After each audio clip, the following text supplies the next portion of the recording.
Hoy tenemos el enorme gusto de presentar al último residente de este año de la Residencia de Escritores de Malva, el escritor Ernesto Carrión, el narrador, poeta ecuatoriano, nacido en Guayaquil. Hoy va a ser entrevistado por Guillermo Apiro, que también es escritor y también periodista argentino.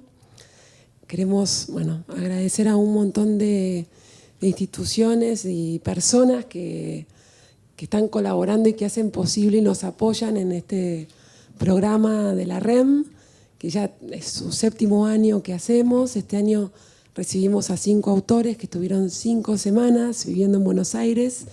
Esta es la tercera de Ernesto. Vienen con un proyecto de escritura, fueron seleccionados por un jurado internacional, que en este caso estuvo compuesto por John Coetze, Margot Glantz y Soledad Costantini. Hemos compartido el enorme placer de armar este programa con la editorial Ampersand, con la Embajada de Chile y el Centro Cultural Mata, con la Embajada de Brasil y el Instituto Guimarães Rosa, y también Acción Cultural Española. Y muy pronto vamos a abrir la nueva convocatoria para conocer cuáles son los autores que van a visitar Buenos Aires el año próximo. Parte de las actividades que hizo Ernesto en Buenos Aires fueron visitar el Festival Internacional de Rosario, donde estuvo leyendo sus poesías, y va a también presentar una novela que sacó a fines del año pasado, que está llegando a Buenos Aires con una impresión en Argentina por Seis Barral, que es Triángulo Fusser, sobre la que seguramente Guillermo le pregunte a Ernesto. Yo voy a presentarlo brevemente, aunque tal vez ya hayan investigado un poco su vida como escritor. Su último libro es Triángulo Fusser, y también ha publicado otras novelas. Acá, desde 1998 hasta 2014, Ernesto trabajó como poeta en un tratado lírico que comprendió en 3 tomos, que llamó La muerte de Caín, Los duelos de una cabeza sin mundo y 18 Scorpi. En 2015 empezó a publicar narrativa y publicó una gran cantidad de novelas, entre ellas Cementerio en la Luna, Un hombre futuro, Cursos de francés, Incendiamos las yeguas en la madrugada, El día que me faltes, El vuelo de la tortuga, Ulises y los juguetes rotos y Partes privadas. Obtuvo una serie de reconocimientos, entre los que podemos decir el Premio Internacional de Poesía Juan Alcaide, la beca Gonzalo Rojas, que fue el año pasado, el Premio Miguel Donoso, Pareja de Novela, el Premio LIP de México, el Premio Casa de las Américas, el Premio de Literatura Miguel Río Frío de Novela y el Premio de Literatura de Poesía Universidad Católica Santiago de Guayaquil. Además fue becario del Programa para Creadores de Iberoamérica y Haití en México. Recibió el Premio de Poesía Jorge Carrera Andrade y el Premio Latinoamericano Ciudad de Medellín, que otorga el Festival Internacional de Poesía de Medellín. Bueno, esperemos que disfruten mucho esta conversación. También les contamos que va a haber una lectura pública el jueves 14 de noviembre en la editorial Ampersand, que aprovecho para invitarlos también, y muchas gracias. Ernesto. Leyendo Ulises y los juguetes rotos, que no me acuerdo de qué año es. ¿De qué año es? 2022. 2022. Ahí se hace una especie de... es un grupo de jóvenes que hacen una residencia en México.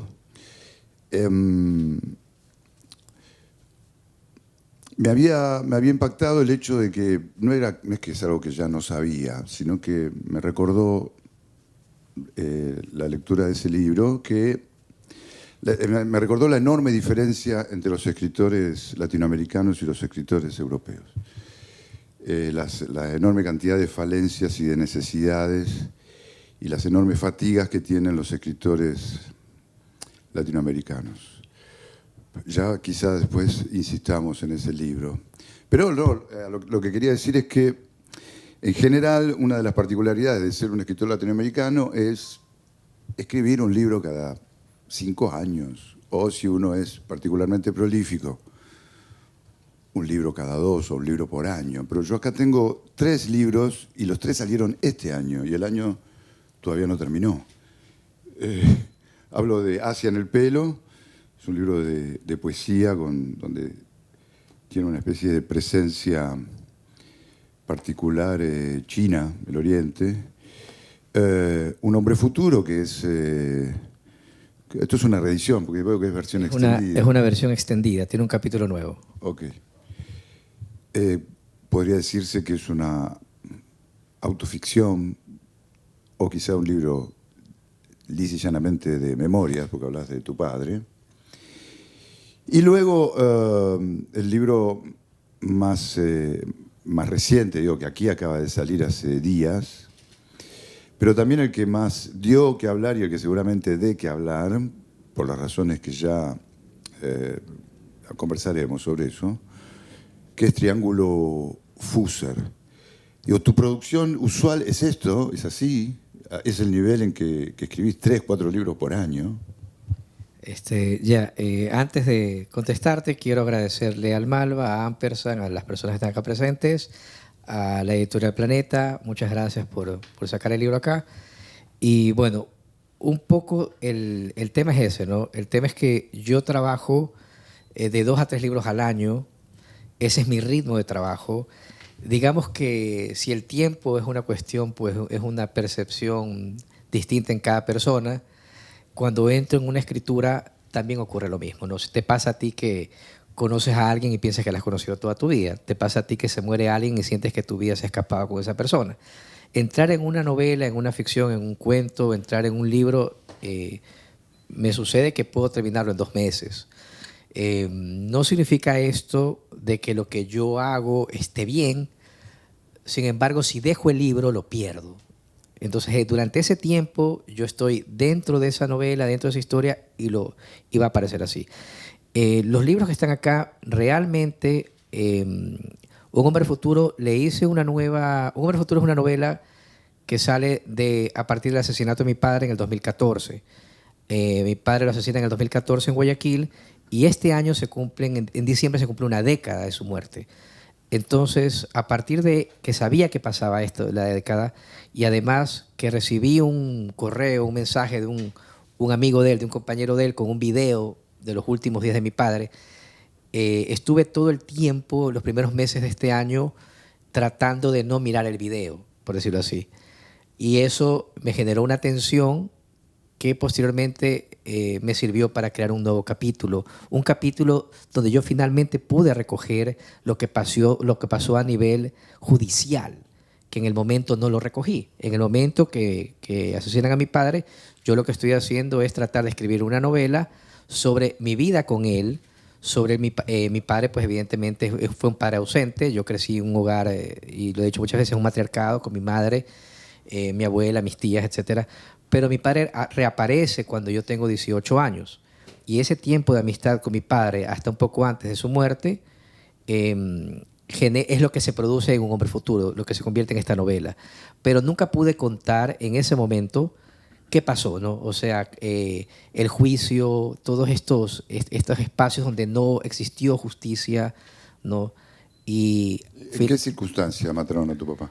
Mi padre lo matan dentro de un bar, después de salir a beber. Estaba celebrando lo que se supone que había anunciado Barack Obama, que era el levantamiento del embargo.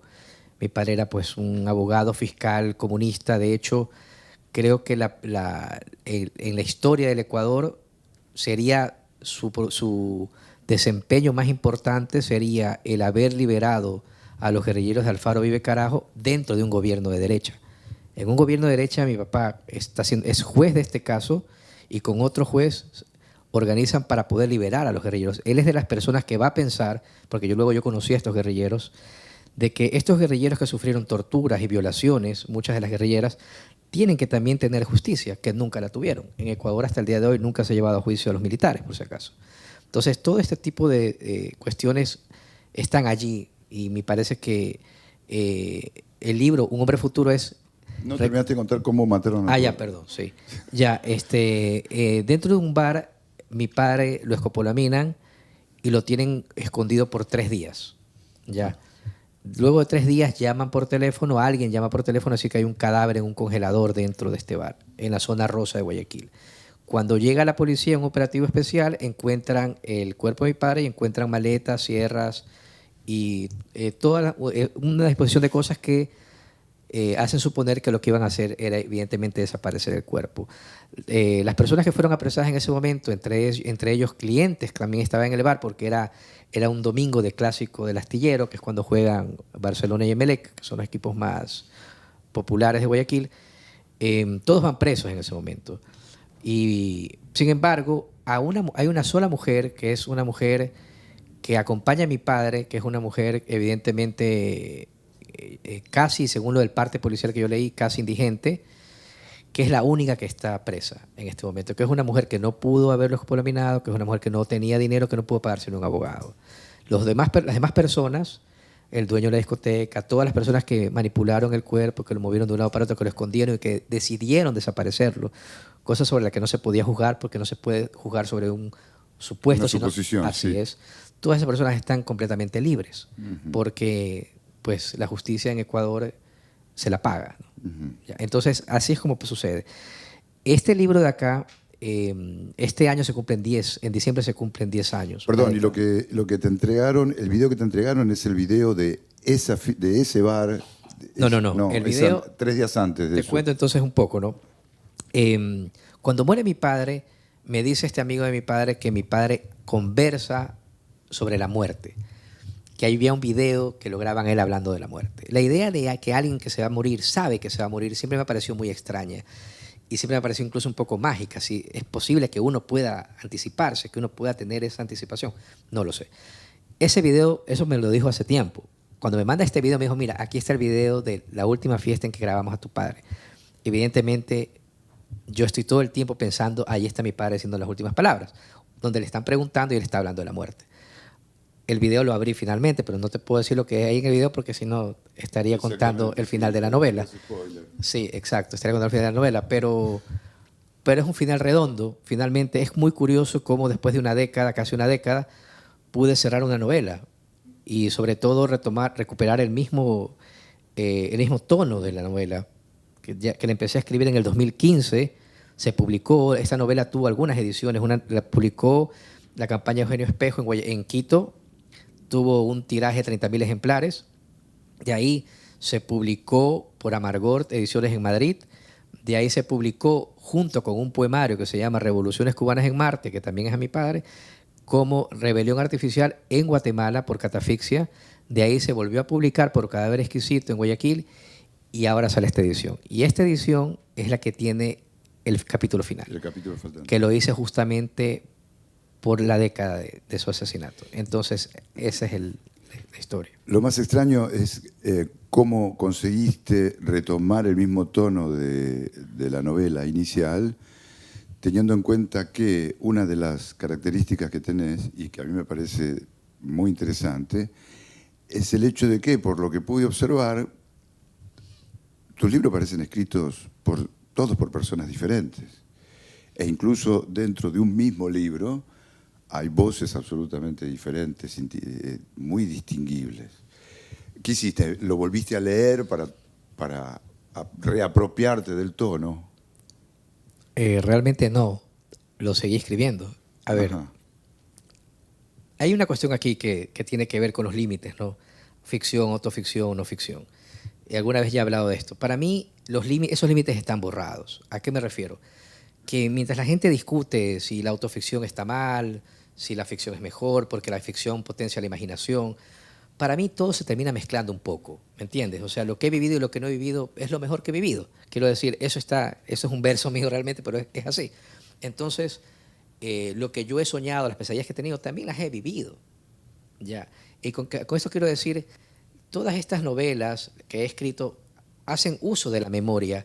La memoria es como ese registro primero de la realidad, pero también la memoria para mí es un registro de la ficción, ¿no? Porque cuando recordamos, también recordamos lo que deseamos recordar de una forma muy peculiar, ¿no? Entonces, quizás cuando estamos recordando, también estamos haciendo ficción. Al momento de escribir, lo que yo he hecho en algunos libros es usar momentos de mi vida, pero ya no es mi vida la que queda en el libro, excepto, para contestar a tu pregunta, con Un hombre futuro, porque Un hombre futuro es casi, yo diría, en un 99% un libro en el que simplemente estoy relatando algo que pasó, un montón de hechos, ¿no? Entonces, yo sí sentí al principio un poco de vértigo, decir, voy a sentarme ahora, 9 años después, a escribir un último capítulo, ¿cómo va a salir este capítulo? ¿No? Pero simplemente salió. Por ejemplo, inmediatamente recordé que en el 2014, antes de este evento, yo estaba escribiendo un libro de poesía. ¿Qué libro de poesía que estaba escribiendo? El cuadro de Eisenberg que estaba utilizando, porque yo usualmente cuando escribo poesía utilizo un cuadro, ¿ya? Entonces todo eso lo recordé y lo empecé, pero siempre con la tensión dramática de el video que no podía abrir. O sea, ese video que no podía abrir me generó, fue el motor que me permitió seguir escribiendo 20 páginas más, ¿ya? Al final, una persona que lo leyó, Mariela Manrique, con quien tuvimos un Instagram Live, se dice así, creo, ¿no? Sí. Sí. Me dijo, la verdad es que ella la volvió a leer, ella había leído Un hombre futuro antes, me dijo, la verdad es que ahora no lo entiendo sin el último capítulo. Me dijo, es como que lo hubieras reescrito de nuevo. Y luego, no, pero no has cambiado nada. No, solo hay un último capítulo. La verdad es que es como que ahora está completo. O sea, le faltaba el último capítulo, ya no lo puedo entender sin el último capítulo. Entonces, claro, sucedió, simplemente se pegó. Pero volviendo a lo demás, sí, yo trato que todos los libros no se parezcan. Y esto es algo que lo hago simplemente en el sentido de que me gusta la idea de que uso la memoria, uso la imaginación, pero también la idea de no repetirme los libros. No me gusta la idea de tener un estilo. Ya más allá de que a los escritores les gusta esta idea de tengo un estilo, el estilo del escritor, a mí no me gusta eso porque me aburre demasiado. Si yo escribiera todos los libros de la misma forma, o sea, no tendría ningún sentido para mí de la aventura y de qué puede pasar y qué vértigo o qué riesgo voy a correr. Entonces, verdaderamente, y esto siempre lo he pensado, yo no me considero tanto como un escritor intelectual, como me considero más un artista en ese sentido. O sea, trato los libros diferentes. O sea, este libro tiene adentro un guión de cine, tiene adentro un relato a pie de página. O sea, es todo. Tiene fotografías, tiene un montón de cosas, pero ya no puedo hacer Triángulo Fuser de nuevo. ¿Sí me entiendes? Porque digo, no vuelvo a hacer lo mismo, ¿no? Entonces, en cambio, Ulises y los juguetes rotos va sobre estos becarios de Latinoamérica que están en México, pero dije, bueno, quiero que al mismo tiempo sea un libro de cuentos. Entonces tú vas leyendo la novela y adentro vas leyendo los cuentos de los 8 escritores becarios.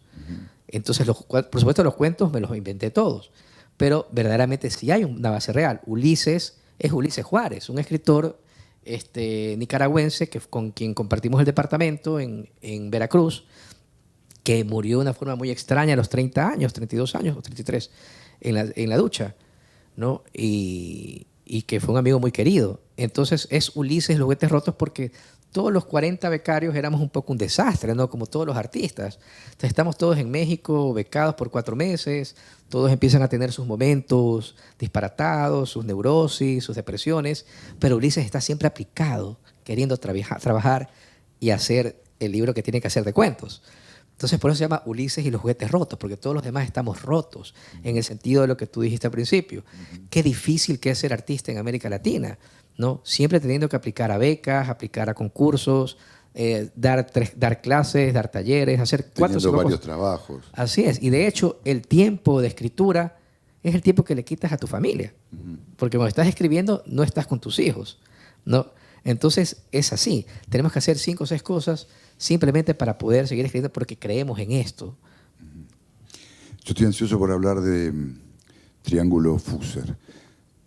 No, creo que no voy a hacer un spoiler si explico que Fuser es el nombre con el que se llamaba al joven Che Guevara, antes de que fuera el Che Guevara, que venía por furibundo Serna, ¿no? Creo que es el que le dan cuando jugaba rugby, me parece, ¿no? Exactamente, sí, cuando jugaba el rugby en Rosario.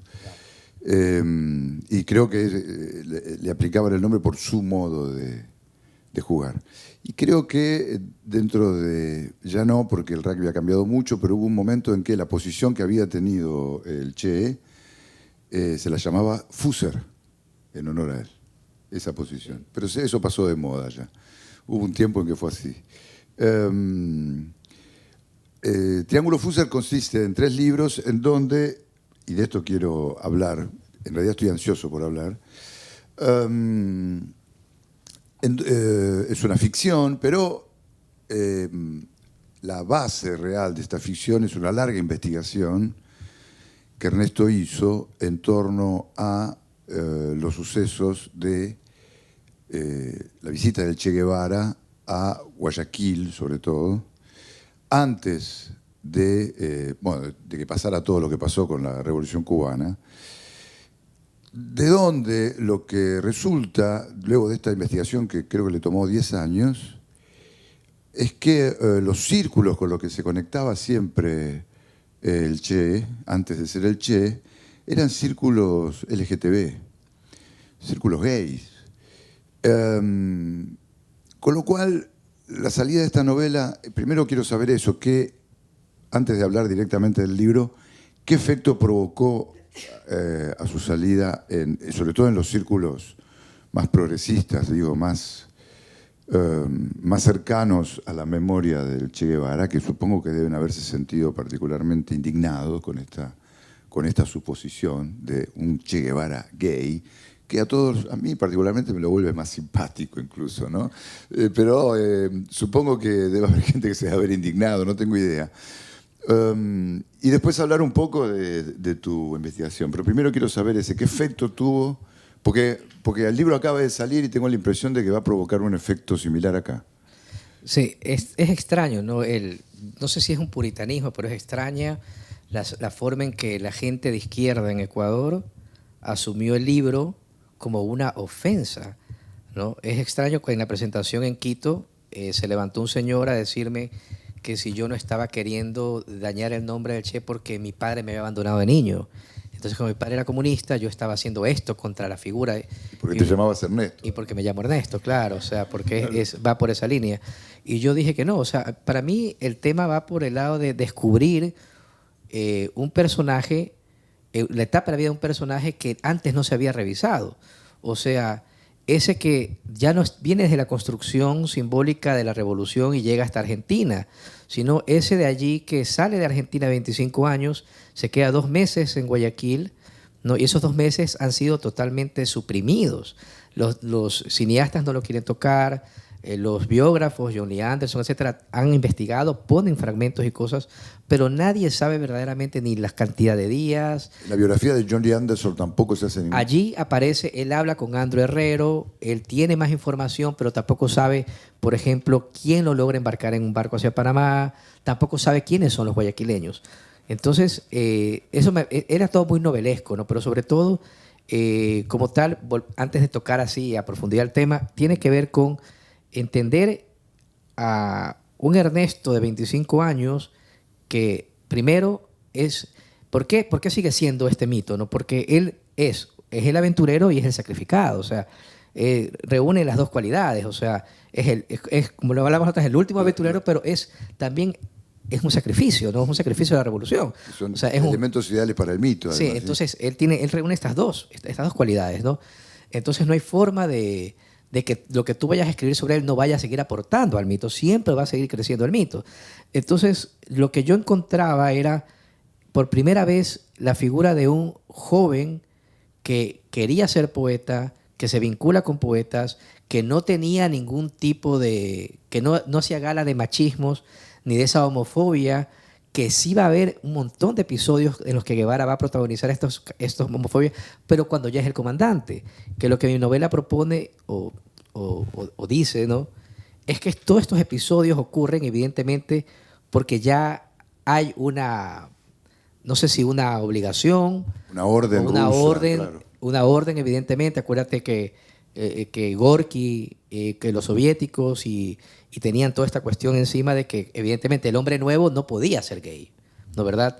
Y Fidel Castro había sido muy déspota, había dicho un montón de cosas de los jóvenes de actitudes Luis Preslianas, la revolución no necesita peluqueros, había sido muy tajante con esto, ¿no? Así como luego va a ser con los intelectuales, con el caso Padilla, etc. Entonces, y con el caso Virgilio Piñera. Entonces lo que tenemos es, por primera vez, un espacio-tiempo de 2 meses donde sí van a aparecer ecuatorianos de un grupo LGBT que estaba muy secreto, entre ellos evidentemente vivían su realidad y que son las únicas personas que van a conocer a Guevara. y Guevara está con otros 5 argentinos, pero Guevara es el único argentino que conoce guayaquileños. Entonces era muy extraño para mí, a pesar de toda la información que recabé, por eso me tomé tantos años. Esta es la primera novela que empecé a escribir, pero sale como la última. En el lapso de todos esos años seguí escribiendo novelas y publicándolas, pero esta sale como la última porque me tomó un montón de tiempo. Porque a pesar de que hay agujeros para llenarla, que se llenan con ficción, evidentemente, porque cuando ya no tienes la historia, ¿qué puedes hacer? Además, acuérdate de lo que dice Paul Valéry, la historia solamente es una forma ingenua de la literatura. La literatura lo es todo.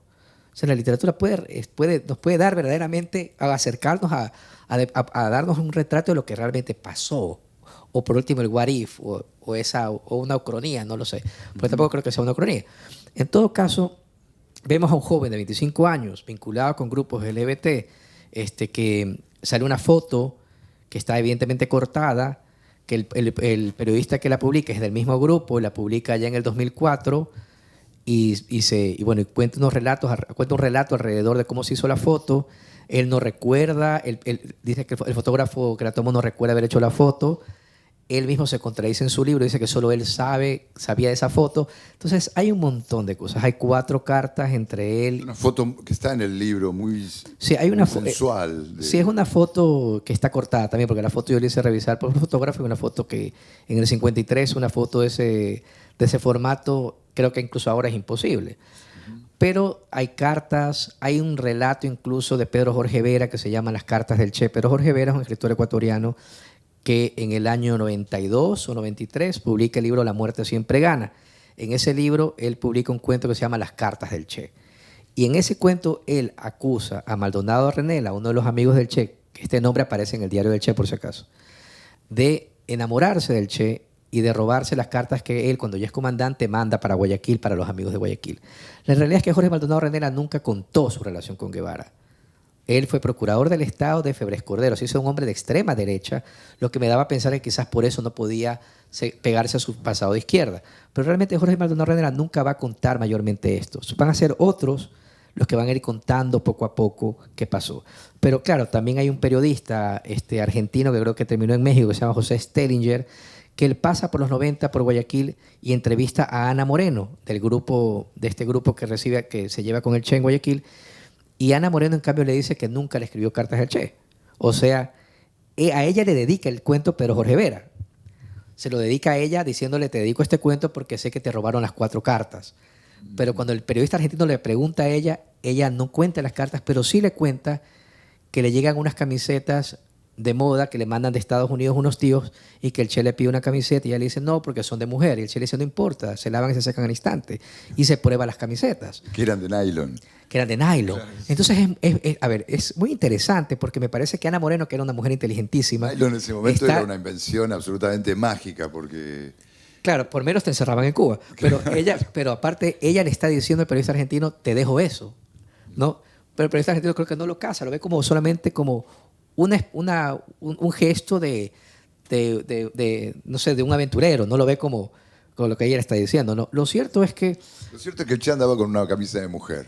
Que en Guayaquil desfiló en esa casa, que se llevaba con ellos, que no tuvo empacho, que era una persona... A mí me arroja la figura de alguien joven que quiere hacer poesía, se lleva con los poetas. El periodista Pepe Guerra Castillo, que es el que publica la foto, él tiene un grupo de teatro en ese momento. En su grupo de teatro está David Ledesma, que es un poeta homosexual guayaquileño que sufrió una discriminación brutal por parte de su familia. Su padre era juez y la familia lo envió a Perú a una clínica de conversión. De todo eso también habla la novela, de la mala psiquiatría y todas estas cosas. Y él era socialista y él incluso recogía dinero para Cuba, con un programa de radio que se llamaba Aquí Cuba. Y gana la revolución y en el 60, diciembre del 60, él está en Cuba. En el 61, en enero, él está en Cuba, ¿sí? Él regresa y 2 semanas después se ahorca en la casa de los padres. Y esto lo han registrado historiadores, porque él regresa aquejado por lo que ve allá, la persecución del régimen. Y que él había propiciado, digamos, indirectamente. O sea, yo creo que él se siente confiado de que va a encontrarse con el paraíso, con otro tipo de propuesta, ¿no? Donde la revolución prometía incluir a todos aquellos que amaban, como querían amar, pero que no eran aceptados por el resto, ¿no? Entonces estamos hablando de los 60.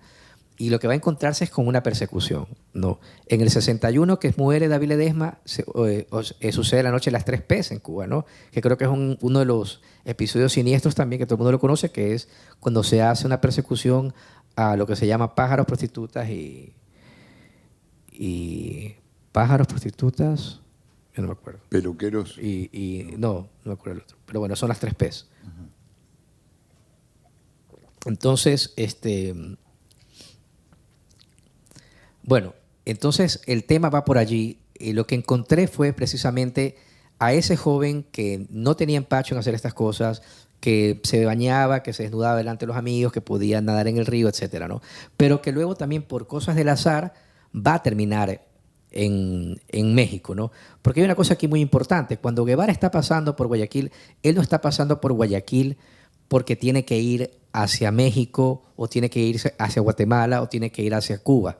Él está pasando por Guayaquil solo porque tiene que ir a trabajar a Venezuela. Él está con Carlos Calica Ferrer y su amigo Alberto Granado del primer viaje los está esperando en Venezuela con plazas de trabajo. Eso es todo. Pero en Guayaquil están todos varados, no pueden pagar la pensión.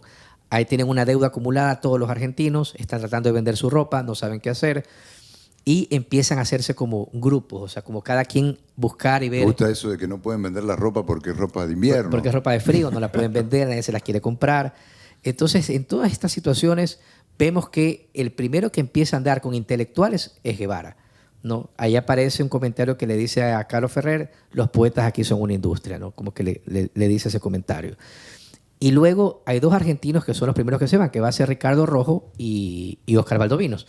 Y es muy curioso también que Ricardo Rojo, que creo que ustedes sí lo ubican más. Escribió una biografía. Sí, mi amigo el Che, un año después de la muerte de Guevara, o sea, en el 68, cuando él no sabe todavía que hay un diario de Guevara. Él no sabe que hay diarios de Guevara. Y en ese libro de él pues se pone como que es la persona que le dice al Che, no te vayas a trabajar, vente con nosotros a Guatemala, vamos a ver la reforma agraria. Como un poco se pone como de mentor, ¿no? Y que lo inicia un poco por el camino. Realmente nada de eso pasó. Realmente lo que tenemos es lo que yo pienso, después de todo esto de aquí, es que él ni siquiera quería ir a trabajar. Él era un aventurero, ¿sí? De hecho, cuando él regresa el primer viaje en motocicleta, él tiene colgada como 14 materias que la saca en 6 meses para graduarse de médico y luego, en lugar de quedarse a trabajar para un doctor que ya trabajaba, que el doctor Pisani, porque él estudió medicina, pero sobre todo lo de las alergias, él decide irse a trabajar a Venezuela. En las cartas, él le miente al padre. Le dice que nos vamos ahora a Guatemala por el tema monetario, pero él lo que quiere es que no se le acabe el camino. De hecho, cuando llegan a Guatemala, él es el primero en conseguir trabajo. Le dan trabajo de médico. Y a la semana lo deja botado y se pone a vender cristos negros en el parque y a escribir poesía. Entonces, ese es el personaje que está perdido de la historia. El que no, ¿y por qué está perdido? Porque es la forma en la que se manipulan los diarios, en cómo nos han mostrado los diarios de él. El primer diario, el diario Bolivia no cuenta, porque el diario Bolivia pues, es el primero que se publica.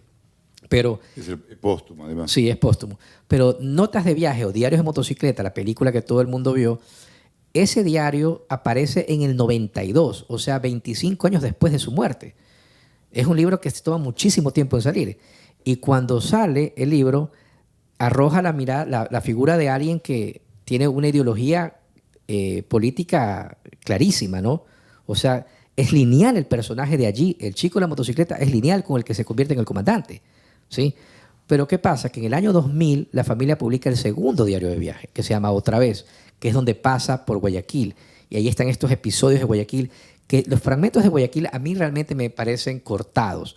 A pesar de que dice que Guayaquil es una ciudad pretexto, o sea, se refiere un poco peyorativamente a Guayaquil. Dice, Guayaquil es una ciudad pretexto que solo existe por la entrada y salida de barcos, nada más. ¿Ya? Pero aparte de eso, nunca habla de Guayaquil, nunca habla del monumento de la Rotonda donde están Bolívar y San Martín, que hasta Borges le hizo un cuento que se llama Guayaquil, al encuentro de los 2 libertadores.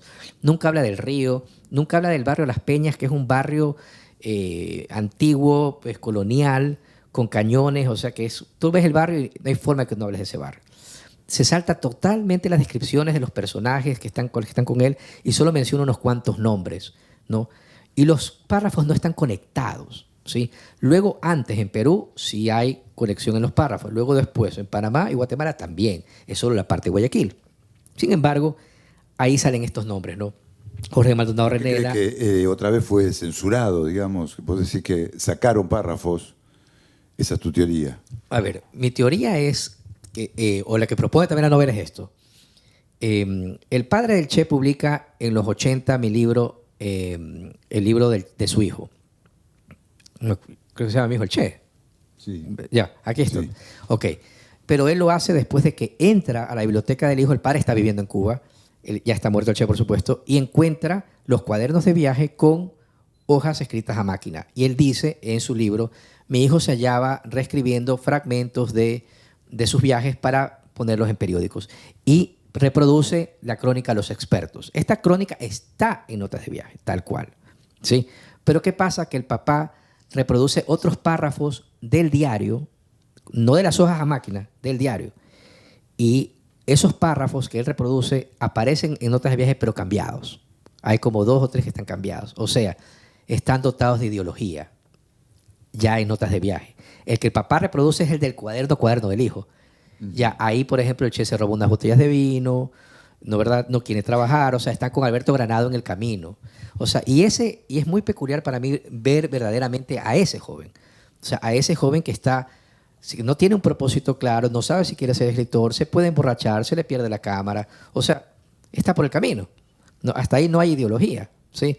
Entonces lo que pasa es que el segundo diario se publica, ¿no, verdad? Y en el segundo diario tú puedes ver a este joven por momentos. ¿Sí? Más adelante ves cuando empieza ya la ideología, pues a impregnarse de la ideología, pero también ves aquel que dice no sé ni un pito de medicina. Dice no sé ni un pito de medicina excepto por las alergias. Y de hecho en México se pone a hacer un turno nocturno mientras está escribiendo un libro supuestamente sobre la posición del médico en Latinoamérica. O sea, el perfil de Guevara siempre es predominantemente literario. Es un cronista todo el tiempo. No tiene que ver con la medicina, no tiene que ver con la economía tampoco. De hecho, en Sierra Maestra va a ser un diario. Entonces, el punto es, los 2 diarios son diferentes. Lo que no entiendo es por qué la gente, el primer diario, lo consume como que fuera un diario, cuando es una autoficción.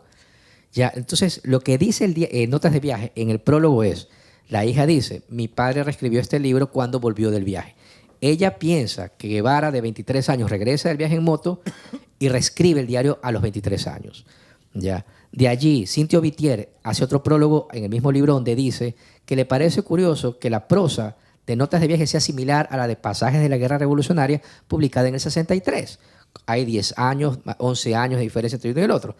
Realmente lo que yo imagino es, primero, nunca hubo manuscrito de Notas de Viaje, sino el padre se lo hubiera entregado al gobierno cubano cuando está indagando en la biblioteca del hijo. Él encuentra hojas. Ya. Esas hojas me parece que alguien hizo el trabajo de recogerlas y que si tomó 25 años en aparecer es porque quizás algo tuvo que pulirse, o no sabría decirte qué. También me parece muy raro, por ejemplo, hay un poema de Otero Silva en Notas de Viaje. ¿A Miguel Otero Silva? Sí, pero Otero Silva no es de los poetas favoritos de Guevara. Cuando Guevara, incluso en Bolivia, que salen los poemas que él reproduce con los que enseñan los guerrilleros, nunca está Otero Silva. ¿Y qué hace un poema de Otero Silva en Notas de Viaje? Ah, pero Otero Silva era amigo de Fidel, Otero, etcétera, etcétera. Entonces, allí yo veo la mano, por decirlo así. Los retoques. Unos retoques, exacto. Ahora, ¿qué pasa con otra vez? Otra vez sí es un diario. Está lleno de fragmentos, de pensamientos, de intenciones, de un joven que no sabe qué quiere hacer, que quiere irse a París también.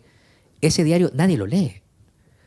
O sea, a nadie le interesa. Ese sí es un diario. O sea, de hecho, si ven ese diario, sí van a poder ver más o menos quién era el Che. El tema es que pasa esto, el Che se convierte pues en este gran mito y la revolución la imagen pues la va puliendo desde el final hacia atrás, ¿no? Entonces no hay quiebre en su imagen, ningún quiebre.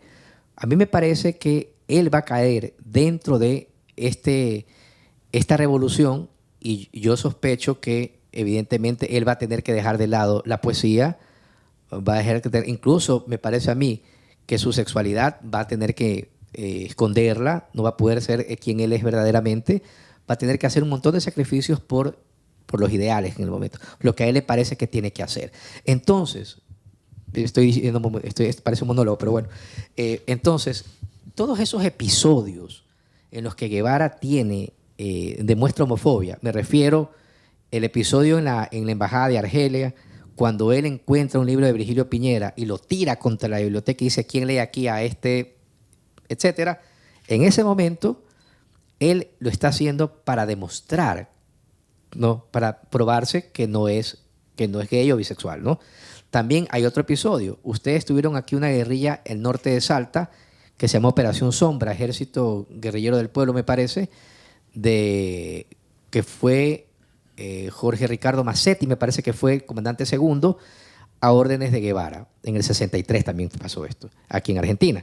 Duró unos meses. Esa guerrilla tenía entre sus reglamentos, primer reglamento, muerte por delito contra la natura o homosexualismo, puestos los reglamentos por Guevara, ¿no? Entonces, vamos viendo, ¿no?, unas líneas allí un poco extrañas. También hay otra cuestión que yo encontré, que es, entre los libros que él tiene en el Congo, cuando él va al Congo a tratar de luchar, está leyendo Homero, porque está el Diario del Congo también. Sí, él está leyendo Homero, está leyendo Mao Zedong, está leyendo Lenin y está leyendo La Noche de los Asesinos de José Triana.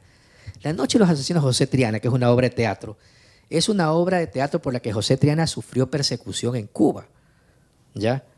Porque José Triana era homosexual y sufrió persecución y terminó yéndose de Cuba.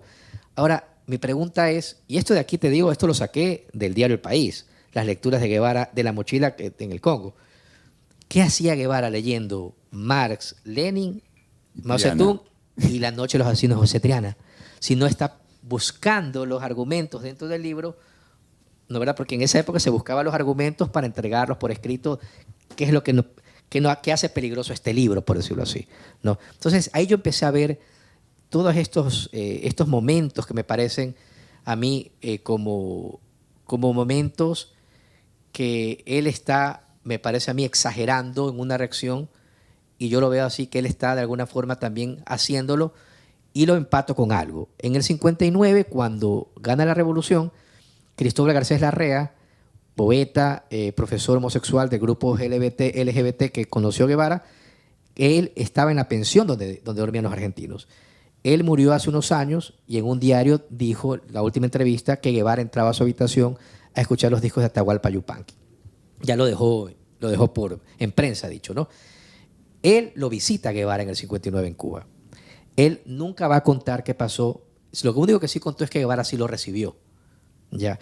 En el 60-61, David Ledesma, que ya les conté un poco de él, también va a Cuba. ¿Ya?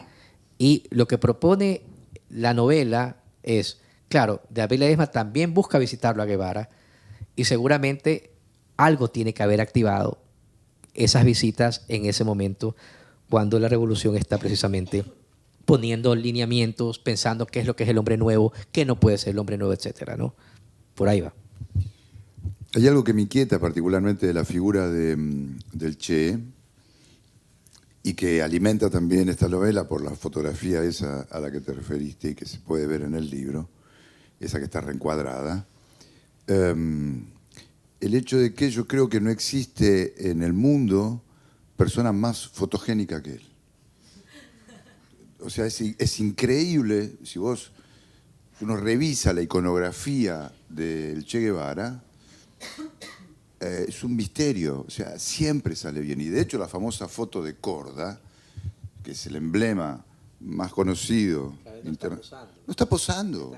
Está siempre prestando atención a lo que alguien está diciendo, porque era en una ceremonia a raíz de los muertos del barco este, La Curve se llamaba, sí. Donde habían muerto un montón de cubanos. Era de una... Digo, ¿a vos te sorprende como a mí? No, realmente es verdad. No tiene foto mala, ¿no? Incluso esta foto es una foto... Está bellísima esa foto, sí. Por supuesto, está súper guapo. Entonces, sí, el tipo no tiene mala foto, ¿no? Sí, es un misterio inextricable, ¿no? Pensar, no, la fotogenia en general, digo, ¿no? Pero incluso personas muy fotogénicas tienen fotos en donde uno dice, bueno, aquí salió claro, que no desfavorecido. saliste bien, sí. Pero con el Che eso no ocurre, es muy extraño. Me intriga la tapa del libro. Parece ser una especie de escultura en cera del Museo de Madame Tussauds, no sé. Sí, esto es una fotografía donde, de hecho es una fotografía de un museo, es una figura de cera y el director del museo está mirando la figura. Aquí había como una especie de caja. Él está dentro de una caja de cristal y él está mirándolo con el cartel atrás que dice en alemán arte de riesgo. Entonces me gustó mucho y lo que hicieron los diseñadores de Planeta fue quitarle la caja, pero él está dentro de una caja, que me llama la atención. Bueno, un poco también la idea de esta figura de cera, que luego también se convierte en un billete de 3 pesos en Cuba y que sigue mutando en un montón de objetos y canciones y es increíble, ¿no? Porque incluso, por ejemplo, aquí en el libro también se relata la pelea que hubo por 2 bustos en Guayaquil, ¿no? Quisieron poner el busto de Guevara, evidentemente, pues en la época del correísmo, Rafael Correa, quisieron poner el busto de Guevara en Las Peñas, donde vivió por los 2 meses con los otros argentinos, en la planchada de Las Peñas. El Jaime Nebot, que era el alcalde de derecha, no permitía que se pusiera el busto, pero Jaime Nebot a su vez estaba trayendo el busto de León Febres Cordero, que es el presidente de derecha, que persiguió a los guerrilleros en los 80 desde España. Entonces Correa no le dejaba desembarcar el busto de León Febres Cordero. Entonces, pero lo más gracioso es que te voy a decir, que finalmente quien acepta poner el busto de Guevara, no en las planchadas, sino al frente, es el Partido Social Cristiano, es el alcalde suplente de Nebot. ¿Ya? O sea, es esa cultura donde se parece más a Bob Marley. Sí, a lo que voy con esto es que a ese verso de Nicanor Parra de la izquierda y la derecha unidas jamás serán vencidas, ¿no? O sea, finalmente el pacto de Correa con Nebot ahora ya se sabe, pero realmente siempre estuvieron jugando a ser enemigos, ¿no? Entonces, fueron 2 años de prensa de la pelea por las esculturas, por los bustos, eran una pelea y al final fue realmente la misma alcaldía de Nebot la que ubica el busto. O sea, una alcaldía de derecha pone el busto de un guerrillero de izquierda. Ya, es muy curioso esto, ¿no? A pesar de que el busto, hay que decirlo, realmente no es... A ver, el busto sale con boina y el pelo parece Bob Marley, pero aparte de eso, el que pasó por Guayaquil era un chico de 25 años, no era el comandante. No era por eso es que, no sé si esto quedó un poco claro, pero si Guevara no haber pasado por Guayaquil y haberse perdido esos 2 meses, y de hecho, te digo una cosa, la madre de Guevara tenía una amiga en común con Corina del Parral, que era la esposa del presidente Velasco Ibarra, que era argentina. La madre de Guevara le dice, si se quedan varados en Guayaquil, vayan donde el presidente Velasco Ibarra, esto está en el diario por si acaso, Corina del Parral, y le dicen el nombre de esta amiga en común que tenemos para que los ayuden a salir. Entonces Carlos Ferrer, que está desesperado por ya irse de Guayaquil, le dice, vamos, que está el presidente ahorita en Guayaquil. El presidente siempre está en Quito, pero justo está en Guayaquil. Van a la gobernación a hablar con el presidente y Guevara se olvida del nombre de la amiga de la mamá. Entonces yo en la novela no sabía cómo tratar esto. Y yo digo, ¿qué tal si no se olvida, sino que lo hace a propósito? Porque él no quiere que se le acabe el camino. Él quiere seguir la aventura y quiere irse a Guatemala. ¿Ya? Carlos Ferrer quiere ir a trabajar. De hecho, Carlos Ferrer llega a Venezuela y se queda 10 años trabajando en Venezuela, por si acaso. O sea, él sí cumple la meta, Carlos Ferrer, con el que sale, el compañero de viaje de Guevara. Llega a Venezuela y se queda una década trabajando. Entonces, a lo que van, en la novela yo le digo, bueno, Carlos Ferrer dice, pero ¿cómo te vas a olvidar él? O sea, me lo olvidé, ¿no? Pero ahí hablan en argentino con todos los insultos que tiene que decirlo, que sí te imaginas, porque claro, ¿cómo se te va a olvidar esto? Que es nuestro salvoconducto para poder salir de acá. Y simplemente se lo olvida, pero a mí se me ocurre que no, él lo que quiere es seguir viajando, y como quiere seguir viajando, pues no puede darle el nombre, porque donde se enteran, pues los ponen en un avión y llegan hasta Venezuela. Hay otra historia muy simpática, que es la de esa escultura de Bolívar y San Martín. ¿Querés hablar un poco de eso? Que es muy simpático. Bueno, lo que pasa es que en este libro también hay la segunda parte, como les digo, es una novela de ficción con una investigación histórica.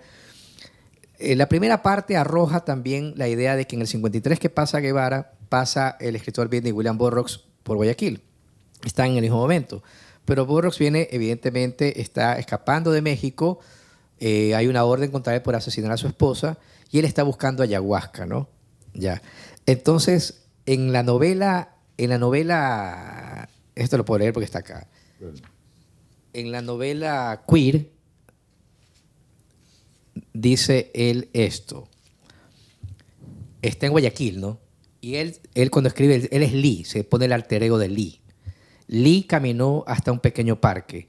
Había una estatua de Bolívar a quien Lee llamaba el libertador tonto, estrechando la mano a alguien. Ambos parecían cansados e indignados y escandalosamente maricas, tan maricas que te escandalizabas. O sea, Burroughs se da cuenta que la escultura de San Martín y Bolívar es una escultura gay. Muy gay. Y de hecho, realmente lo es. El escultor le tiraron abajo como 10 maquetas antes de aceptarle la maqueta final. De hecho, hace años un pintor ganó un Salón de Julio de Guayaquil utilizando una de las maquetas originales y volviéndola a pintar. ¿Ya? Ganó recuperando una de las maquetas anteriores. Entonces, claro, en los gestos de la escultura te das cuenta, pero el guayaquileño no se da cuenta. Pero algo más curioso que encontré, que esto lo cuenta un historiador, pero de una forma no se da cuenta el hombre cuando lo cuenta porque es una cuestión muy homofóbica, pero él no se da cuenta que está siendo homofóbico, un hombre como de 90 años. Ellos dicen que en los, no sé si en los 40, perseguían a los homosexuales y los tiraban al río Guayas detrás de la escultura de Bolívar de San Martín. Yo digo, pero, o sea, claro, el hombre lo cuenta, está en YouTube, el hombre lo cuenta, ¿no? Entonces yo digo, o sea, ellos no se dan cuenta de esto, pero aparte de eso, está siempre presente también Bolívar de San Martín, ¿no? Entonces, sí, esa es la historia. Tienen una, googleenla después, porque tienen una posición muy extravagante, muy extraña. Digo, el guayaquileño no se da cuenta de esto. No se da cuenta. Pero yo lo sé porque escultores, en el mundo de los escultores, ellos lo saben. Bueno, de hecho, el que lo ve es Barrocs, ¿no? Bueno, y él lo dice también, pues, Claro, lo está sí. diciendo. Claro. Estamos bien de tiempo, ¿no? Sí. No, me interesaría que hablaras un poco del proyecto por el que estás acá, por el que ganaste la residencia. Bueno. Dale. Ya, Catálogo de Aves Muertas es un proyecto sobre este misterio de la caída de los cubibíes en septiembre que sucede en las lagunas de Osoboche. Sucede ahí y sucede en Hatín, en la India, al mismo tiempo, ¿no? De hecho, parece que las aves viajan el 10 de septiembre en Norteamérica y llegan el 11 de septiembre y se caen. ¿Ya? Se suicidan. Sí. Ya, se suicidan allí, pero se suicidan también en la India al mismo tiempo. Entonces es como un fenómeno que ocurre en dos lugares que no tiene explicación. Ahora, eso me llamaba mucho la atención, pero también mi idea era indagar en el suicidio en el mundo animal. O sea, me preocupa mucho entender si los animales se suicidan o no se suicidan. ¿Ya? También soy papá de un perrito en los últimos años, no conocía el amor perruno hasta ahora, y eso te cambia totalmente. O sea, realmente nunca tuve un perro de niño. O sea, entonces empiezas a mirar de una forma diferente, ¿no? Y asumo que todo eso se conectó en mí hasta entrar en esto de aquí, ¿no? Entonces la investigación, porque siempre hago, o sea, no siempre hago investigaciones, pero usualmente sí, ¿no? Las novelas manejan alguna investigación, por ejemplo, incluso la de mi padre maneja la investigación sobre el robo de las espadas de Alfaro, que hizo la guerrilla Alfaro Vive, etcétera, ¿no? Y bueno, y en este caso tuve que investigar, he estado investigando sobre una cantidad de animales que van al suicidio, que dejan la manada o se suicidan con la manada, ¿no? Y también tratar de entender si es real esto aquí, si es posible que suceda así. Ahora, el misterio de por qué suceden en dos lugares del mundo es increíble, pero no solo eso, sino también que sucede en el mes de septiembre, y en el mes de septiembre es el mes del suicidio de los seres humanos también. ¿Ya? Entonces, es el mes que hay más suicidios en el mundo y es el mes en que se suicidan las aves.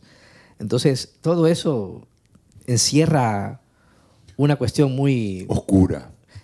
Muy oscura, muy... Yo recuerdo dos suicidios. Un famoso suicidio de bisontes, que incluso está registrado fotográficamente, y después un suicidio de lobos marinos, pero que no se comprende, es decir, quienes lo registraban no comprendían si los animales se estaban efectivamente suicidando porque subían a una cresta en la playa y se caían sobre las rocas. Sí, en realidad hacían eso de pura torpeza, porque subían y se encontraban con que terminaba el camino y caían todos uno encima de otro, o si efectivamente era un acto suicida. No, yo encontré, por ejemplo, eventos donde liberan a ballenas que están atrapadas, las liberan, pero sin embargo la liberada regresa a morir con las que están atrapadas. O sea, no quieren sobrevivir. Sí. O sea, simplemente elige regresar a morir con las otras. ¿Ya? Y también encontré experimentos de un, no me acuerdo si era un oso, una osa, que la madre osa corre, libera, o sea, porque los humanos le están haciendo un experimento al hijo, mata al hijo, ¿no, verdad?, para que no siga sufriendo, y de ahí se estrella contra la pared. Todo eso está en la novela. O sea, hay una conciencia clara, ¿me entiendes? Eso, o sea, eso es lo que primero tendríamos que entender también nosotros como parte del mundo, y que hay otras especies también sufren y también tienen este tipo de cuestiones. Comportamientos. ¿No? De comportamientos. Así es que el suicidio no es algo que simplemente es inherente al ser humano. Entonces, claro, como no hay nada concluyente, lo único que puedo hacer, y aparte una novela no está para darte respuestas, una novela está para generarte un montón de preguntas. Para eso está una novela, ¿no? Para hacerte más grandes los cuestionamientos, ¿no? O al menos así lo veo yo. ¿Ya? Y entonces me gusta esa idea de que por lo menos al final del viaje de la lectura tú te sientas con todas estas preguntas, ¿no? Que te obliguen quizás a seguir buscando. Acabo de leer un artículo de una investigadora, creo que irlandesa, donde lo que plantea la mujer es que los animales mienten, que son capaces de literalmente mentir. Es un modo de humanizarlos tan tremendo que asusta casi, ¿no? Casi como el suicidio. No, la pregunta que me hago es, hablaste de investigación. ¿Cómo investigás? Digo, ¿a qué llamás investigar? O sea, por ejemplo, yo tengo una novela que se llama El día en que me faltes. El día en que me faltes, como no toda novela aparece de la memoria. O sea, a ver, cojo cosas de mi memoria, pero no siempre, ¿no? O sea, hago uso de. Salió un artículo en un periódico de que le habían robado la pierna a la escultura del poeta Medardo del Silva en el Parque Seminario. O sea, y viene la pregunta, ¿quién le roba la pierna a la escultura?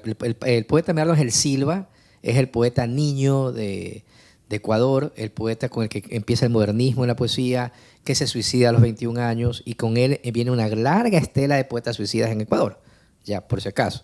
Entonces, yo arranco una novela desde allí, pero luego la novela, que la voy a hacer sobre brujería, sobre cartomancia, sobre la conexión entre la poesía y evidentemente la brujería, porque acuérdense que los primeros poetas eran magos, ¿no? Entre esos Yeats.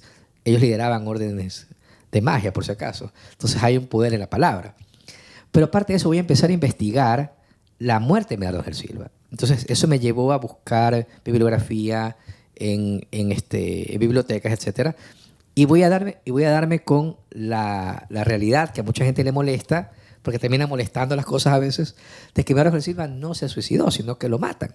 ¿Por qué? Porque la bala entra por detrás de la oreja a 5 milímetros de acá, ¿no? Entonces, ¿quién se suicida así? La bala nunca sale, el cuerpo lo manipulan, y como era moreno, el parte policial dice, primero dice, es muy racista el parte policial, dice que es negro y que era poeta y era pobre. Entonces, ¿quién lo va a matar? Los amigos dicen que era imposible porque el presidente le había dado un cargo diplomático en París y él ya se iba a París, que era su sueño, ¿no? Imposible que se suicidara. Había cumplido años hace 2 días, 21 años, o sea, imposible suicidar. Entonces, toda una investigación, pero es una ficción, pero la línea de investigación está arrojada evidentemente por documentación de la época. Entonces, al final queda abierta la idea de, sí, qué pasó en la casa de la novia, donde supuestamente él se suicida delante de la novia, por qué el silencio de la familia de la novia nunca habló con la policía, y ya cuando ella ya es muy mayor, a una revista le cuenta algo, ¿no? Como que sí, que él se suicidó. Pero realmente hay un montón de dudas allí. Entonces, al final, eso es como decirte una investigación, ¿no? Pero verdaderamente la ficción... No, pero me respondiste, vas a bibliotecas, digo. Sí, también, y bueno, y también hay mucho que ya está en internet, ¿no? O sea, ¿me entiendes? O sea, puedes encontrar... yo tengo una novela inédita que tiene que ver con la violencia de mi país, que he hecho un montón de investigación que tiene que ver con tesis universitarias, ¿no? Incluso videos donde salen hablando víctimas de desaparecidos, etcétera, ¿no? En Ecuador. Entonces, todo eso he tenido que verlo para poder crear una ficción. No es que... es simplemente información que me sirve para seguir con la novela. No es que ellos aparecen de pronto en la novela. Y eso también le he dicho a mis alumnos cuando tenemos los talleres. O sea, tienes que... Si tu personaje es un doctor que opera corazones, pues tienes que por lo menos investigar cómo se hace algo así, porque no vas a decirme simplemente que operas corazones, porque hay que ser verosímil. Sé que hay un escritor argentino que se llama Charlie Feiling, que escribió una novela que se llama El Poeta Nacional, que es sobre Leopoldo Lugones, a quien conoces, que emprende una especie de investigación detectivesca en la Patagonia, no importa. El asunto es que él estaba investigando sobre la vida de Leopoldo Lugones para esta novela, y justo hizo un viaje al Reino Unido y conoció a su admirado William Golding, el autor del Señor de las Moscas. Entonces lo entrevistó, y después de la entrevista, William Golding, que era un tipo muy educado, terminó la entrevista y en vez de decirle chau, le dijo, ¿y usted quién es? Y por qué increíble azar está aquí conmigo. O sea, ¿qué hace usted? Y Charlie Frey le dijo, bueno, yo escribo. Soy traductor. Le explicó un poco quién era y le dijo que estaba... Le empezó a contar toda la investigación que estaba haciendo sobre este poeta, Leopoldo Lugones. Y William Golding lo escuchó muy atentamente y cuando terminó le dijo, ¿y por qué en vez de investigar no inventa?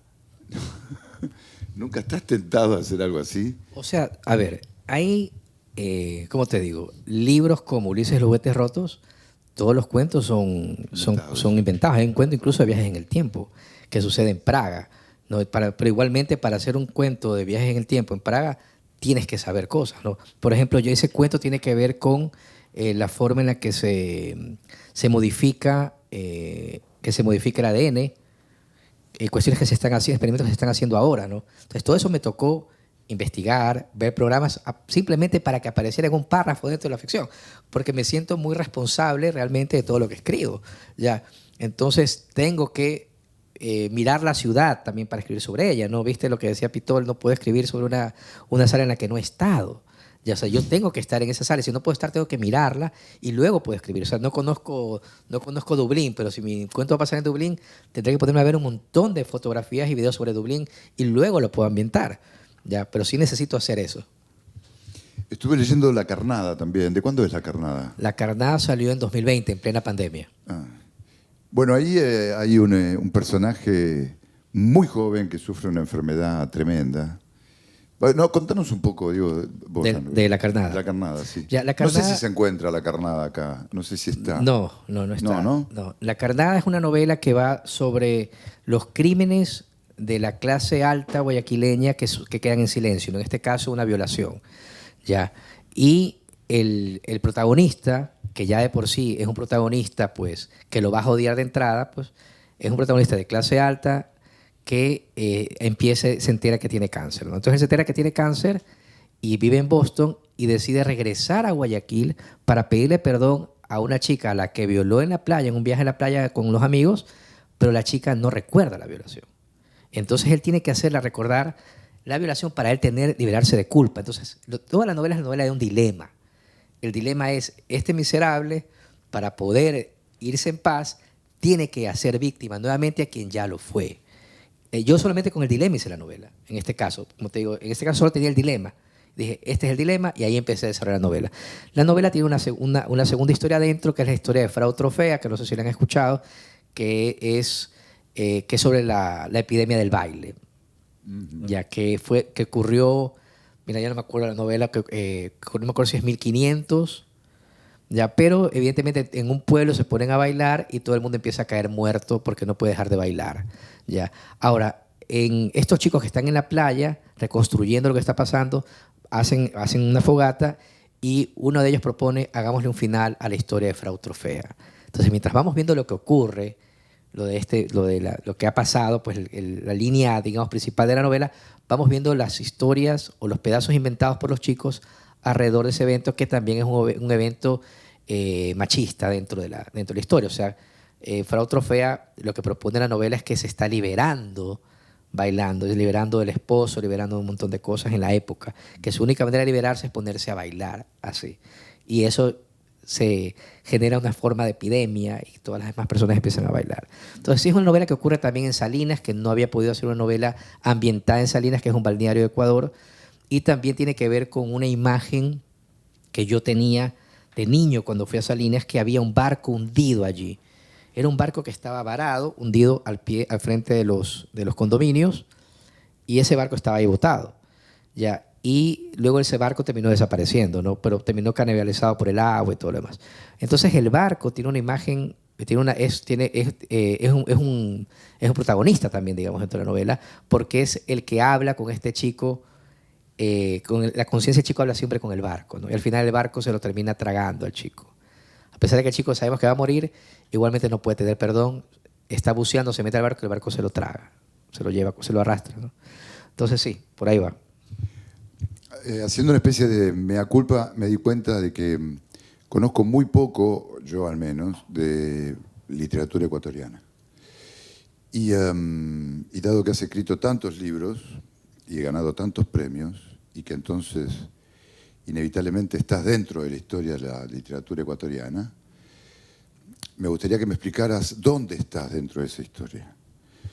Si pudieras hacer una historia sucinta, que de verdad no la conozco, de la literatura ecuatoriana, sé que el romanticismo en su momento pegó fuerte en Ecuador como en todo el mundo, pero no conozco nombres rutilantes de la literatura ecuatoriana y quisiera entender eso, ¿en qué lugar estás vos dentro de toda esa especie de... Ya, el tema es que la literatura ecuatoriana, no sé cómo será acá, pero allá el canon se lo organiza desde la universidad, desde la academia, y se organiza desde la capital, desde Quito. Es muy regionalista y esto ha sido así siempre. Entonces, cuando yo estaba en la universidad, los principales poetas eran siempre tres de Quito, ¿no? A pesar de que en cuanto a narrativa, hubo un grupo, el Grupo de Guayaquil, que está vinculado al realismo social, ¿ya?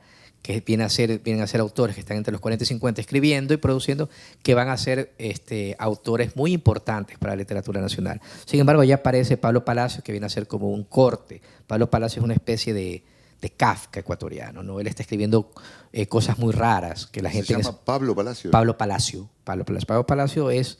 de hecho, Pablo Palacio aparece mencionado, creo que acá también. Sí. Ya, Pablo Palacio es un autor que escribe un hombre muerto a puntapiés, que viene a ser como una crónica de un hombre que matan a un puntapiés, pero está escrita como que fuera una cuestión así, como una crónica, ¿no? Y como una cuestión policial que en ese momento no se entiende. Entonces empieza a escribir piezas raras, por decirlo así. Se convierte en esa especie de Juan Emar de Chile, o sea, se convierte en ese autor raro de Ecuador, que va a ser, y él de hecho va a morir en Guayaquil de sífilis en el psiquiátrico Lorenzo Ponce. Creo que muere a los 40 años. Entonces él ahora es como... Siempre está siendo rescatado, no sé por qué rescatado, pero siempre está siendo releído, repensado, etc. Pero realmente el canon como tal, te digo, se fabrica de otra forma en Ecuador. El canon tiene estas cosas, primero son antojadizas, son hechas de forma antojadiza. Segundo, son formas de poder también. Y esto es para mí muy conflictivo. ¿Por qué? Porque para mí la literatura no tendría nada que ver con el poder, sino que tiene que ver con la libertad. Entonces, ¿a qué me refiero con esto? Que a mí me gusta que la gente pueda leer lo que quiera leer. Ya, no que te digan que tienes que leer porque estos son los 3 mejores autores argentinos, o estos son los 5 mejores poetas del Ecuador. ¿Sí me entiendes? Pero más o menos así te dice el canon, ¿no? Entonces, dentro de eso, pues los tiempos han ido cambiando. Me parece a mí también que la llegada de los blogs, todo lo que vino con el internet, obligó a la gente a mirar otras cosas, ¿no? Pero, por ejemplo, es muy curioso, para que veas cómo funciona el canon. Cuando yo empecé a viajar como poeta, por el año 2004-2005, a Perú, a Chile, a Argentina, pues yo sí conocía a los poetas de acá, o de Perú. Ellos no conocían poetas ecuatorianos. ¿Ya? Y me refiero a poetas como Carlos Eduardo Jaramillo, ¿no? O sea, como mismo David Ledesma. No los conocía. Sonia Manzano, que es una gran poeta, no los conocían. O sea, porque el canon se ha dedicado tanto en estar encerrado en sí mismo y en la academia que nunca ha permitido respirar ni salir a los autores del Ecuador. Por eso sigue siendo un misterio. Por eso. Ahora, si me preguntas dónde estoy, yo diría, empecé escribiendo poesía escribo desde siempre, pero empecé a publicar poesía en el 2002, ¿ya? Y luego salieron todos estos libros. Pero el tema es que los libros van saliendo. Yo hice 3 tomos que tienen adentro 13 cuadernos, y eso ya era algo como que, ¿qué es esto? ¿No me entiendes? O sea, uno de mis tomos es de este grueso, y aquí hay 5 cuadernos. No es un libro de poesía eso. Para mí, por eso le digo un tratado lírico. No es un libro de poesía. Claro, sí, exacto. Los libros de poesía son raquíticos acá. Exacto. Entonces, y están pensados como eso, están pensados como pensamiento, son políticos, buscan la identidad. ¿Y quién va a publicar eso? No, ya se publicaron. Ajá. Ya salieron. Ya está. ¿En un solo tomo? En 3 tomos. Ah, ok. Por eso cuando salieron yo dije, ya no voy a escribir más poesía, terminé con la poesía. Pero ¿qué pasa? Apareció Revoluciones Cubanas en Marte, por la muerte de mi padre, apareció Así en el pelo, siguen apareciendo los poemas. Entonces yo no puedo, viste que uno dice, ya, ok, yo puedo controlar esto, se acabó la poesía, voy a hacer novelas, porque estoy haciendo novelas, pero ahora hago las 2 cosas al mismo tiempo. Entonces me molesta también pero no puedo detenerme. Entonces, la beca Gonzalo Rojas el año pasado me puso en ese lugar. Estaba escribiendo poesía en Chile y de pronto apareció una novelita de 70 páginas. La escribí, en 2 semanas la terminé. Ahí está. Y luego volví a escribir poesía. Entonces, debería dejarlo, pero no lo puedo dejar. Es raro eso, porque en general todos los narradores, casi todos, incluido Faulkner, todos, hasta Chandler, empezaron escribiendo poesía y después la abandonaron. No, yo pretendo abandonarla. Lo que pasa es que ella no me abandona, pero yo pretendo abandonarla. Lo que pasa es que, viste, tú no decides la poesía porque la poesía es eso, ¿no? Es un relámpago, es algo que tú no controlas. Eso es la poesía. Yo solamente así entiendo la poesía. Entonces es como estar poseído por algo. Ya. La narrativa no, la narrativa la pienso, la puedo incluso estructurar antes de escribirla. ¿Sí? Puedo ir imaginando con los personajes, puedo ir imaginando un montón de cosas, situaciones, puedo ir investigando, puedo hacer una línea de investigación, etcétera. No puedo ampliarla después, pero la poesía no la puedo controlar. Empiezo a escribir poesía y el libro puede tener una dimensión de 50 páginas con una dimensión de 120 páginas. Simplemente tengo que tener un tema y una obsesión y arranco con la poesía y aparecen los versos. Pero como te digo, luego se extingue, ¿no? Y luego se va y ahí queda. Pero que escribís poesía así como en una especie de arrebato, por ejemplo. ¿Cuánto tiempo escribiste Hacia en el pelo? Hacia en el pelo tiene que haber sido escrito en un mes. Ah, sí, es un arrebato. Es que son arrebatos. Pues, por ejemplo, porque son muchos poemas. Por ejemplo, Fundación de la Niebla es un libro que yo lo escribí un día que estaba en el 2007 súper deprimido y dije, bueno, me voy a suicidar. O sea, pensé que me iba a suicidar. Y salí llorando de la ducha, me senté y escribí inmediatamente 15 poemas. ¿Ya? 15 poemas de un tirón. Y tal cual quedaron en el libro. Ese libro se llama Fundación de la Niebla, es uno de los libros que más me gusta. Entonces, claro, o sea, vienen de otro lugar, ya, o sea, no vienen del mismo lugar de donde viene la narrativa. Y así lo entiendo, o sea, es como tener 2 cerebros, yo lo comprendo así. Entonces, yo respeto tanto a la poesía y la he escrito tanto que digo, bueno, ya, ahora sí, creo que tengo que dejarla porque ya, aparte no me gusta repetirme para nada. Mis libros de poesía pasan lo mismo, no se parecen uno al otro. Ya, entonces, pero viene una cosa, ¿no? Entonces viste que te conté el último de poesía que tengo inédito, que se me vino esta idea de Pound, ni sé qué, y empecé a escribirlo. Ya, entonces sucede así. Es como que si no lo escribo, no me lo puedo sacar de la cabeza también. Entonces, porque yo mismo soy obsesivo, entonces va por allí todo. Pero es extraño la capacidad para detectar, distinguir, como si uno tuviera un radar, qué es lo que tiene que escribir. A mí me resulta complicado. Entiendo que hay algo en vos que te permite captar con claridad para dónde... Son ideas, ¿no? Vienen como... Hay ideas, a veces hay temas, a veces puede ser una lectura que te tira hacia otra lectura, ¿no? Entonces, en el caso de los libros de poesía, por ejemplo, me acuerdo de Novela de Dios, que empecé justamente con Frida Kahlo y Diego Rivera como la pareja original. Y justamente yo estaba pasando por un problema de columna, entonces estaba en cama, ese libro lo escribí en cama. ¿Ya? Como Frida. Sí, exacto, exactamente. Claro. Entonces estaba escribiendo, estaba en cama y apareció Frida, apareció Diego Rivera y toda esta canción de ellos dos, ¿no, verdad?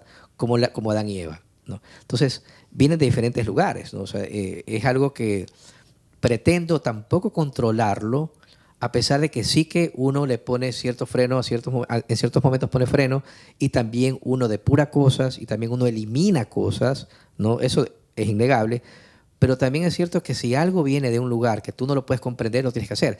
Por ejemplo, una vez hablando con Luisa Futuransky, una gran poeta amiga, yo le decía que me viene un verso en la madrugada y tengo que levantarme a escribirlo, y me dijo, tienes que dejarlo ir.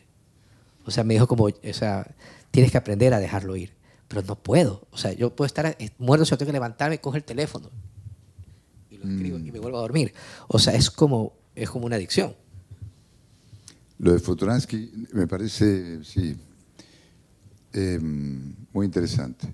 Porque me hace acordar a una famosa historia zen de alguien que quiere aprender a escribir y entonces va a ver a un maestro y el maestro le dice, apréndete 1000 poemas y ven y recítamelos, los 1000.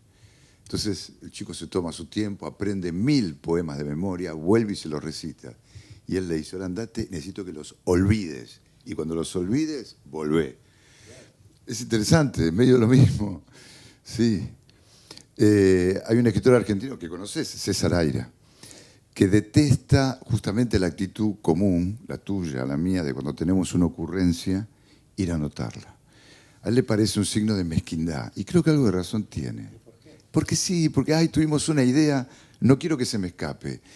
Sí, que se escape, ya va a venir otra, no es la única idea que se nos ocurre. En ese Lo que pasa es que te sentido. digo que a mí me pasa que, por ejemplo, incluso Ulises Los Juguetes Rotos es una idea que estaba en mi teléfono 2 años atrás. Durante la pandemia, un poquito antes de la ¿Tu pandemia. teléfono te referís a una nota que tomaste Aquí, en el claro, teléfono? aquí está todo. Tengo Ah. miles de notas. Ah. Entonces, en el 2019 veo la nota y digo, y me acordé, ¿no? Y tenía que ver con el viaje a México que yo había O sea, hecho. si no lo hubieses anotado, la historia se habría olvidado. Así es, exactamente. Ya, y de hecho tengo ahí todavía algunas ideas que tengo que desarrollar como novelas. Entonces, quizás cuando tengo la idea no es el momento para escribirla. Y ahí por eso pueden estar ahí 2, 3 años. 2, 3 años guardadas en el teléfono. Así es. Sí, creo que ya. Llegamos ya a tiempo. Sí. ¿Tenemos tiempo de que alguien haga alguna pregunta? Sí, ¿alguien quiere hacer alguna pregunta? Ahí tenés un micrófono. Quería preguntarte si es que cuando escribiste el último capítulo del Hombre Futuro, o sea, mejor dicho, ¿cómo sentiste distinta la conclusión del libro cuando escribiste la primera edición que termina sin el capítulo que escribiste ahora? ¿Lo sientes ahora más completo? Y si es que en ese momento sentiste que estaba incompleto. Sí, lo que pasa es que te voy a contestar, Rodrigo, pero te voy a contar por qué. Porque voy a tener que contarte al final. Ya, el tema es que la novela terminaba, como la novela iba sobre este muchacho, cuando yo reconstruyo la vida con mi padre, me voy a Cuba y aparece este primer romance con una mujer mayor, y el libro terminaba cuando él vuelve a encontrarse con esta mujer mayor después de tiempo, ¿no? Ahí terminaba el libro, pero mi padre muere en la mitad del libro, ¿no? Ahora, y en la novela vemos que mi padre era un hombre que le encantaba la música salsa, que bailaba, pues nunca he conocido un bailarín mejor que él, la verdad, en ningún lado del mundo. O sea, él bailaba espectacularmente. Y cuando abro el video de mi padre no estaba hablando, sino que estaba bailando salsa. Y así termina la novela. Él está bailando salsa, que es como prefiero recordarlo también. Muchas gracias. ¿Alguien más?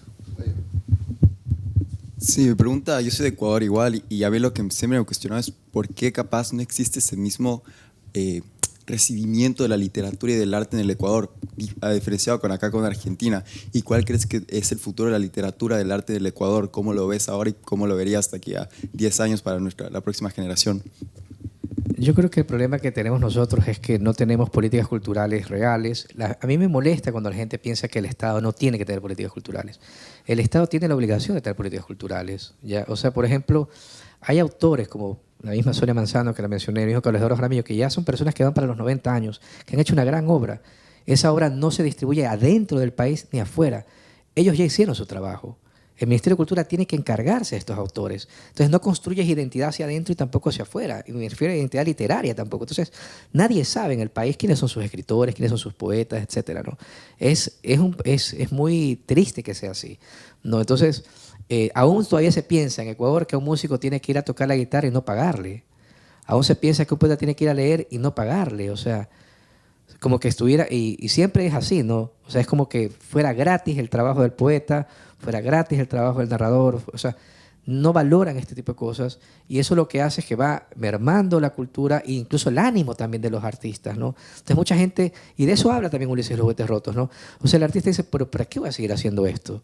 ¿No? Si mi propio país no valora lo que hago, ¿no? Entonces falta eso, falta realmente, o imagínate los fondos concursables del Ministerio de Cultura. Son fondos concursables para que ganan 3, 4 personas. 3, 4 personas para novela, cuento, poesía, en un universo de un país. O sea, que eso no es un concurso, pues. Tiene que ganar 100, 200 personas para que empiecen a generar literatura, si hablamos de literatura, porque también eso tiene que hacerse con los músicos, con los pintores. Entonces, es sumamente lamentable entender que un país que no mira el valor de su cultura, y que la cultura también genera dinero, por si acaso. O sea, ellos tampoco entienden esto, que la cultura también genera dinero. Lo ven siempre como que la cultura les quita dinero. Y esa es una mirada terrible que tiene, que eso vivimos así. ¿Alguien más? ¿No? Bueno, muchas gracias. Gracias.